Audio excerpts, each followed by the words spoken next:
नमस्कार दोस्तों, आज हम आपको 1980 से पहले के भारत की एक संक्षिप्त कहानी सुनाने जा रहे हैं। आइए जानते हैं उस समय के महत्वपूर्ण घटनाओं के बारे में।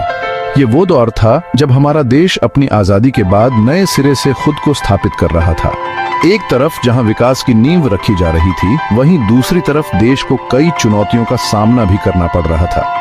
इस वीडियो में हम उन सभी महत्वपूर्ण मोड़ों और पड़ावों को देखेंगे जिन्होंने 1980 से पहले के भारत को आकार दिया।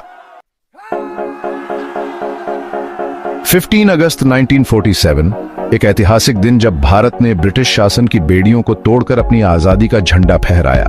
देश में खुशी की लहर दौड़ गई, हर तरफ उत्साह और उमंग का माहौल था। लेकिन इस खुशी के साथ ही एक बड़ी जिम्मेदारी भी आई, नए भारत के निर्माण की। और इस जिम्मेदारी को कंधे पर उठाने के लिए आगे आए पंडित जवाहरलाल नेहरू, जो भारत के पहले प्रधानमंत्री बने। नेहरू जी ने एक ऐसे भारत का सपना देखा था जो आधुनिक, प्रगतिशील और सभी के लिए समान अवसर प्रदान करे। उनके नेतृत्व में देश ने अपना विकास आरंभ किया। 26 जनवरी 1950 एक और महत्वपूर्ण दिन जब भारत ने अपना संविधान लागू किया और खुद को एक गणराज्य घोषित किया।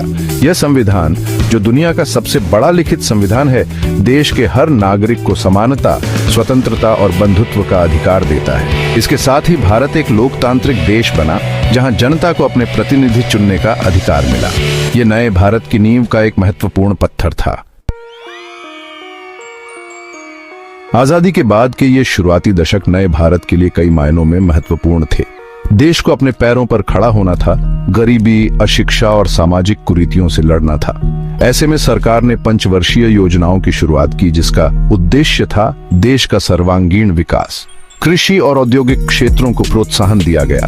इस दौर में देश ने अंतर्राष्ट्रीय मंच पर भी अपनी पहचान बनाई। लेकिन 1962 में चीन के साथ हुए युद्ध ने देश की प्रगति को झकझोर कर रख दिया। यह एक ऐसा दौर था जब देश को अपनी सुरक्षा को लेकर भी चिंतित होना पड़ा। चैप्टर 4 1965 और 1971 संघर्ष और विजय। 1965 में पाकिस्तान के साथ एक और युद्ध हुआ, जिसमें भारतीय सेना ने अपनी वीरता का परिचय दिया। इसके बाद 1971 में एक बार फिर पाकिस्तान से युद्ध हुआ, जिसमें भारत ने शानदार जीत हासिल की और एक नए देश बांग्लादेश का निर्माण हुआ।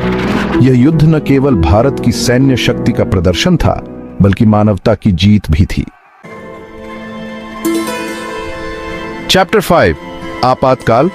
लोकतंत्र की परीक्षा। 1975 में तत्कालीन प्रधानमंत्री इंदिरा गांधी ने देश में आपातकाल की घोषणा कर दी। यह भारतीय लोकतंत्र के लिए एक कठिन समय था। नागरिक स्वतंत्रता सीमित कर दी गई और कई राजनीतिक विरोधियों को जेल में डाल दिया।